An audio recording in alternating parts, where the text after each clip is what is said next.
Do you love your deck full of beautiful container flowers in the summer? Everything is like lush and glorious, but you don't want to pay for all of the nursery plants to actually deck them out so lush and beautiful. And this video is for you today. I'll show you how you can grow your own container flowers for less than $50, and I will walk you through the plants I picked, my seed starting schedule, and all of the details so you can adjust your plants for your container garden as well. So let's get going. I'm Steffi, I'm a home gardener here in Attleboro, Massachusetts, is Zone 6, and I love to take you along for the ride. So welcome to my channel. So let me walk you through my container situation first, so you have a point of comparison to your container situation at home, so you can compare how much more or less you might need compared to mine.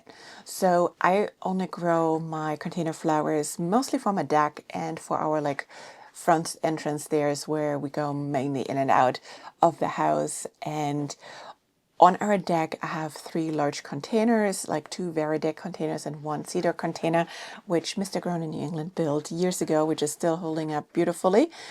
And then on the stairs, we have like 3 on the side and 3 on the other side, so 6 in total, of varying different sizes. Like we have like 2 larger ones and then a medium one and then a tiny one. But roughly that is the setup. And I went through it, and I need about 59 plants to really deck them out and have them lush and pretty for the season. So that is what we're working with. Also, if you're curious to learn a little bit about the Varieties containers I'm using here, I just discovered them last year, and so far I'm loving them. I'm doing a full review of 1 year with the containers soon in spring to see how they're coming through winter, but so far it's looking good. But if you're curious to watch this video, you can watch that one here.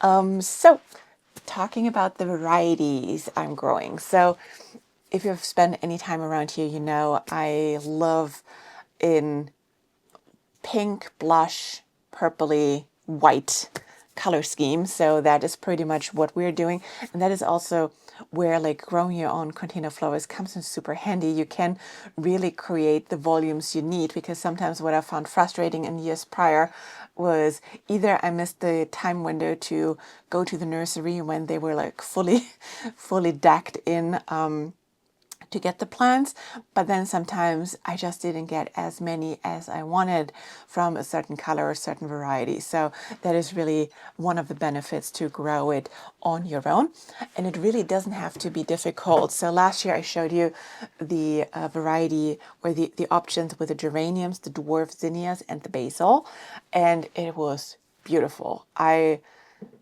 imagined it would be good, but it was actually better than good. It was really gorgeous, and they lasted me most of the season. The zinnias and the geraniums, they keep on blooming and blooming. The basil needed a couple of haircuts to keep going as well, but it was gorgeous and lovely, and that is why I'm keeping those ones pretty much static to what I've used last year, but with one little addition. The only thing which I was thinking in between was I wish I had something what slightly spilled over the containers as well, because the geraniums and the zinnias were like both like tall and leaning over, but I had nothing what was like spilling a little bit over the corners of a container, which I love as a look as well. So this year I added petunias into the mix. So if you're new to growing your own flowers, I would say petunias can be a little bit more tricky because they need a little bit more time. They take a little bit more patience than the other ones, but for me, they've always grown decently from seed as well. They just need some time. So please take that with a grain of salt. There's also nothing wrong to grow just like a base set of flowers and then supplement with just a few more starts from your local nursery, right? So take that plant and make it your own. But here are my varieties. So for the petunias, I have 2 varieties which fit so perfectly in my color scheme.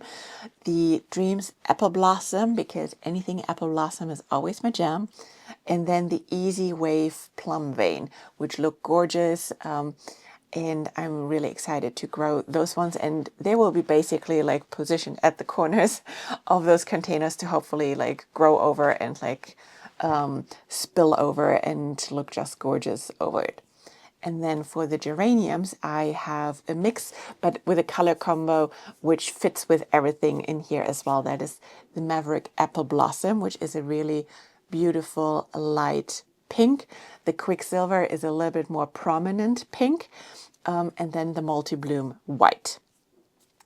And then my dwarf zinnia, I only grow one variety this year because I loved it so much. I tried a few other ones last year, but this was by far my favorite.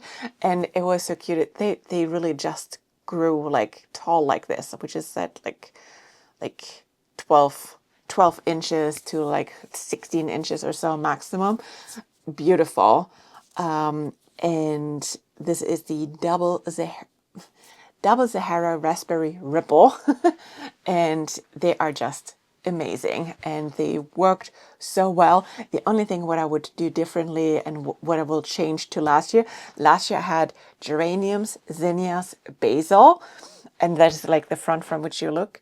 But this year I will swap the geraniums and the basil. So I have like the petunias in the corner, the zinnias as the first line, the geraniums as a second line, and then the basil at the back, because the geraniums ended up being actually taller than the zinnias, so that looked slightly wonky at the end of the season, but that is an easy swap this year. I love a slight mix of like some attractive basil varieties. So I love the Mexican basil and the blue basil because the colors, again, mix very well with the foliage colors of the plants I have already picked. So those are the varieties which we're going to work with.